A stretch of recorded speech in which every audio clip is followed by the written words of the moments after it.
Duplo Expresso.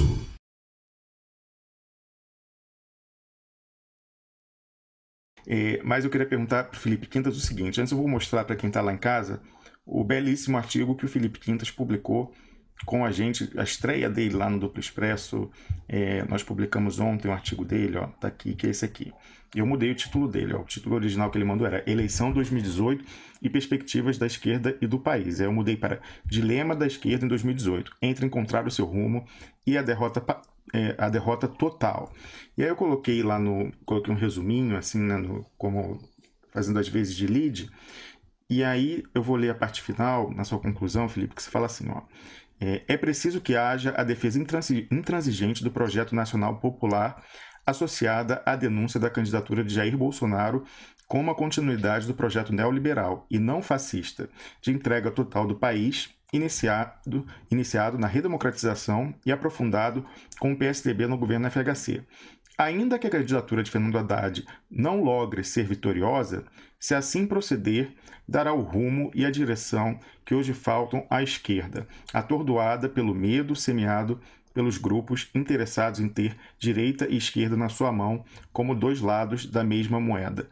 Felipe Quintas, pelos últimos desdobramentos aí desde que você escreveu isso e a história do Lava Zap, você acha que a gente vai conseguir tirar, nós que realmente queremos resistir ao golpe, queremos resistir ao entreguismo, a gente vai conseguir retirar algo de positivo nessa eleição fraudada até o final, ou é uma derrota total, principalmente pela forma como o Fernando Haddad está tocando essa derrota, inclusive agora enterrando a munição mais poderosa que se conseguiu contra o Jair Bolsonaro?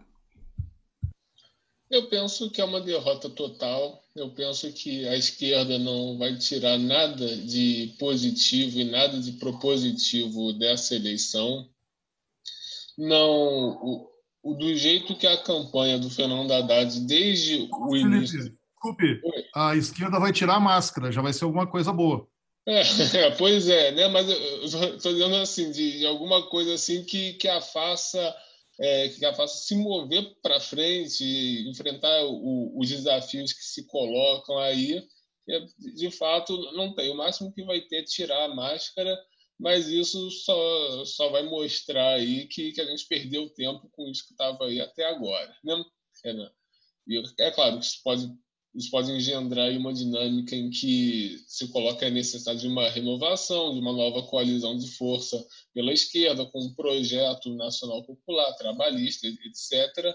Mas isso é uma coisa a ser construída. Agora, dessa campanha aí, dessa eleição de 2018, e particularmente da campanha do Fernando Haddad, o que fica é uma esquerda prostrada e resignada, pura e simplesmente, né? O PT podia fazer desse segundo turno aí uma plataforma para o lançamento de uma mensagem, né, semelhante à Carta Testamento do Vargas, que deu esse rumo, que deu esse sentido, essa orientação para, na época, as forças trabalhistas, e o PT poderia fazer o mesmo hoje. Mas, ao insistir nessa frente democrática aí, né, e insistir em coligações absolutamente incoerentes com a história do partido, coligação com o PSDB, com o Fernando Henrique, com o Globo, isso destrói a identidade do PT, isso destrói o legado dos governos Lula, né?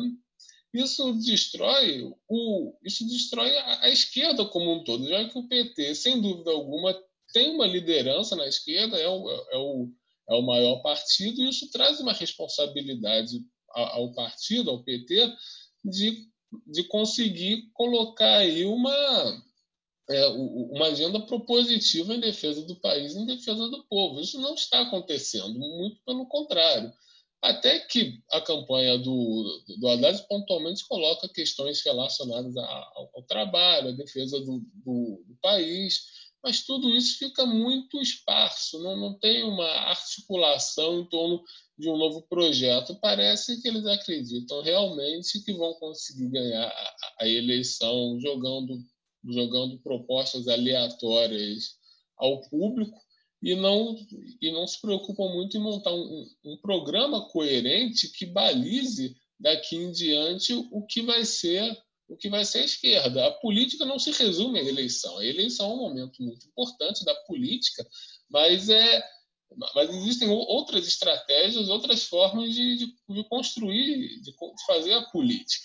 Essa eleição podia ser trabalhada como uma plataforma para o que vai ser a esquerda nos próximos anos, em oposição ao provável governo do Bolsonaro, em oposição também a todas essas forças aí de entrega e venda do país, como a gente tem visto aí desde 2016, principalmente.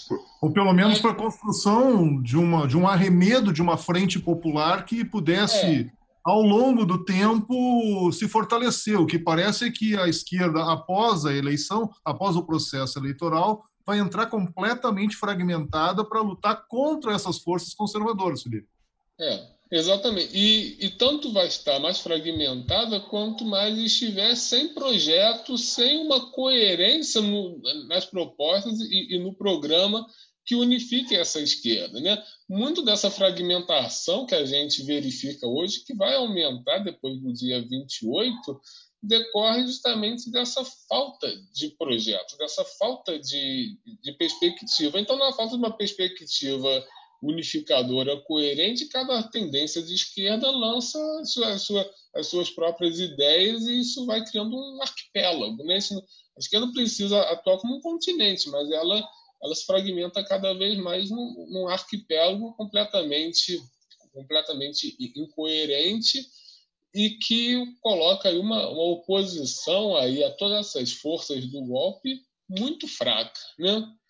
Então, essa eleição precisava ser trabalhada pela candidatura do Fernando Haddad não como uma eleição... Claro, ele não pode jogar a toalha no sentido de passar, já perdi mesmo, estou resignado, acabou o jogo. Poderia até propor a renúncia aí, mas com um discurso que fosse histórico, com um discurso que colocasse aí um projeto de nação a ser defendido por todos aqueles que não compactuam com o golpe. Mas, de fato, não é o que está acontecendo. Aí, essa aproximação ao centro que o Haddad vem fazendo, numa tentativa, imagino eu, de simular o Macron, né?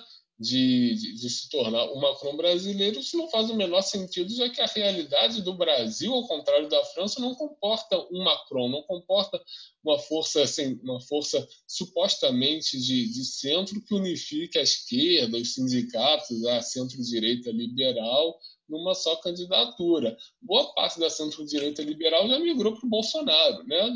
Já migrou para a extrema-direita. Então, aqui no Brasil, o buraco é muito mais fundo que na França. Então, o Haddad querer ser o Macron está desmoralizando a esquerda, está deixando ela sem perspectiva nenhuma para o porvir. Né? Ô, Felipe, eu queria perguntar o seguinte para você, já vou fazer uma pergunta de segmento, então, porque eu concordo com a sua avaliação, você falou que o Haddad não pode jogar a toalha, mas que ele tinha que pensar no além, de repente fazer algo histórico. Mas eu pergunto, eu vou ler um trechinho do artigo que eu acabei de publicar, e eu vou querer suas considerações. Na verdade, ele não pode jogar a toalha publicamente, mas em reservado. A partir do momento que ele tem uma munição pesada contra o Bolsonaro, e ele escolhe não usá-la, ele já jogou a toalha.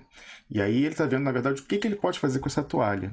Como que essa toalha pode ser mais útil para ele. E aí eu vou mostrar aqui para quem está em casa, olha só, um trechinho ali do final do artigo, em que eu já me encaminho para as conclusões, que é o seguinte, eu vou querer ouvir a opinião do Felipe, ó. Eu botei, ó, o pior vem agora. Primeiro porque eu vou falando da Globo, que a Globo e a Folha. A Folha, por que a Folha teria ocultado o áudio? Agora eu chego na parte do Haddad. Aí eu falo, o pior vem agora. Por que Fernando Haddad não divulga tão pouco o áudio? O áudio que é o batom na cueca do Bolsonaro. Eis a nossa hipótese. Haddad luta não mais para ganhar a eleição, mas pela chefia da oposição num futuro governo Bolsonaro. Quer estar bem posicionado para o que imagina vir depois. Se quer diminuir o score da sua própria derrota, trata-se tão somente de tentativa de não ser varrido pelo ultra-vitorioso PT do Nordeste e ou Ciro Gomes no pós-eleição. Haddad não quer ganhar porque, entre outras coisas, sabe que o seu governo seria uma catástrofe nas condições político-econômico-institucionais do Brasil atual.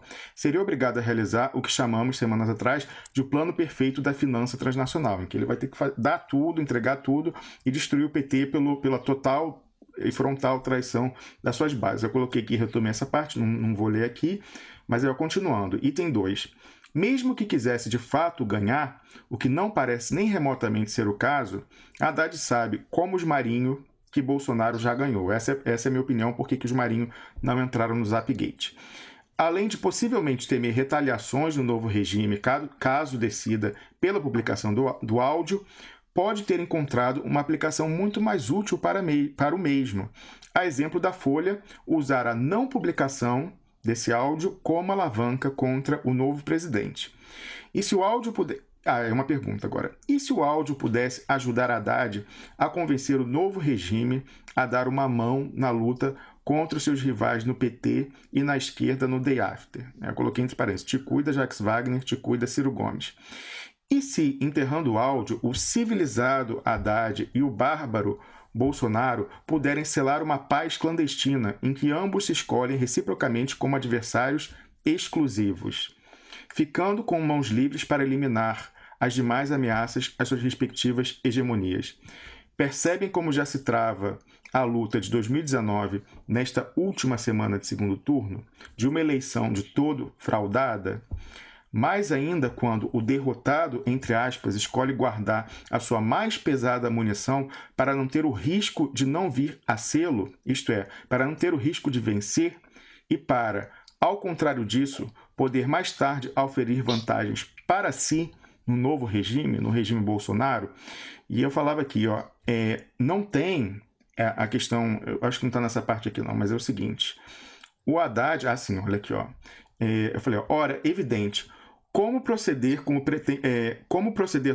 pretende no próximo domingo o Haddad, reconhecendo a vitória do Bolsonaro de maneira civilizada, ele que é o candidato da civilização, se ele próprio apresentar a prova de que tudo não passou de uma enorme fraude?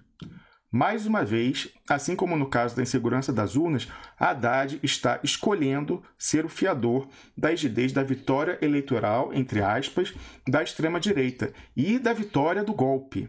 Ou seja, estamos diante da prova cabal da traição de Haddad e do PT jurídico, 1. A Lula, 2. ao Brasil e 3. aos brasileiros, sobretudo os mais pobres nas periferias dos grandes centros e no Nordeste. Espetáculo asqueroso. E aí eu concluí o artigo falando o seguinte, trata-se de uma farsa grotesca. E aí eu desejo bom voto no domingo que vem, caros patos. Amarelos e vermelhos, fica a gosto do freguês. Você não acha, Felipe Quintas, que, na verdade, o objetivo do Haddad já é tentar se acertar com um golpe, enterrando essa... Pode ser, pelo menos, não podemos afirmar, mas poderia ser tentando chegar a um entendimento para que o regime, o novo regime... Quer dizer, novo regime não, o regime é o do golpe ainda, mas na sua nova face bolsonaresca, escolha ele como o chefe da oposição e ajude ele a eliminar os rivais à esquerda?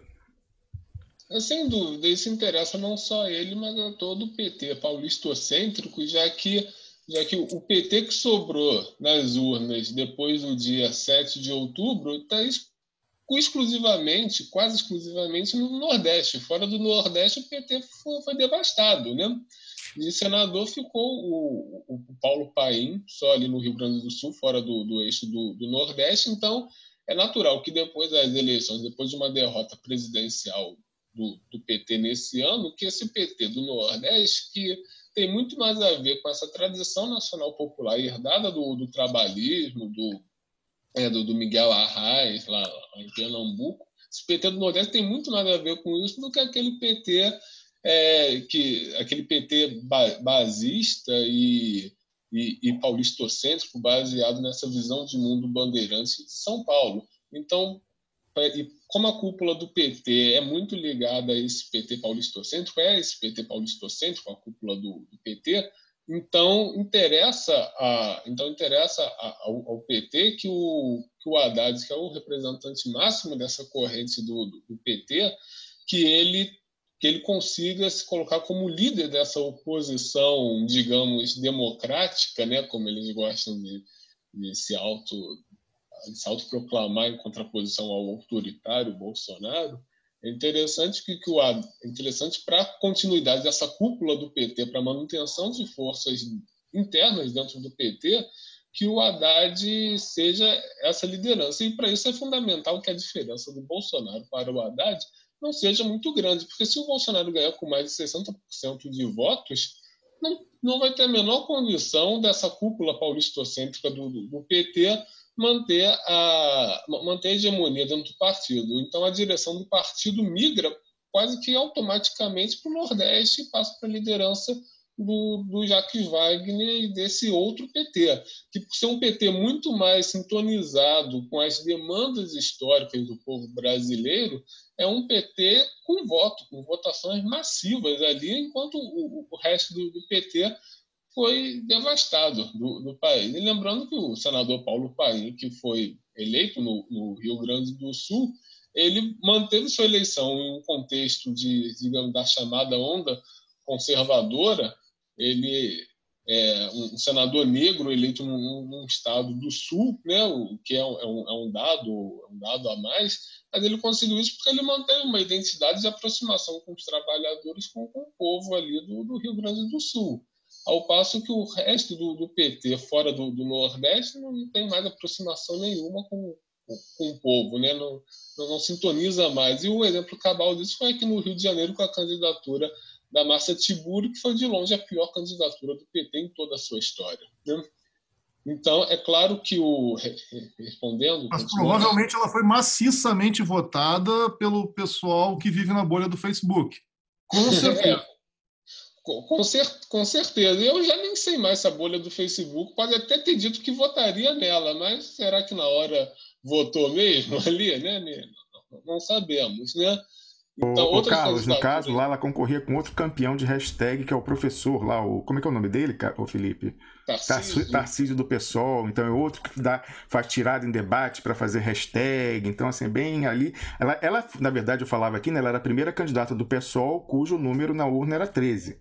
Inclusive, ela era filiada ao PSOL, ela saiu do PSOL para concorrer pelo PT. Então, realmente, era uma candidata do PSOL com o número 13. Eram dois do PSOL disputando ali, porque hoje no Rio ser de esquerda é ser do PSOL.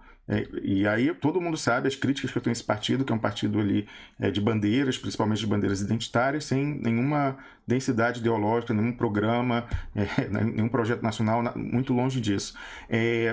Carlos Kleber, você queria fazer uma pergunta para a Thaís, não é isso? Sim, eu só complementando o que o Felipe falou, a figura de linguagem que ele usou, de que a esquerda talvez se transforme num grande arquipélago com cada ilha defendendo uma bandeira, sem unidade alguma, me lembrou a história do arquipélago de Tuvalu, no Pacífico, que sofre o risco de desaparecer com o aumento do aquecimento global e o aumento do nível dos oceanos. Talvez isso aconteça no Brasil também. Então, talvez a nova Frente Popular de Esquerda seja a Frente Popular de Tuvalu. Duplo Expresso.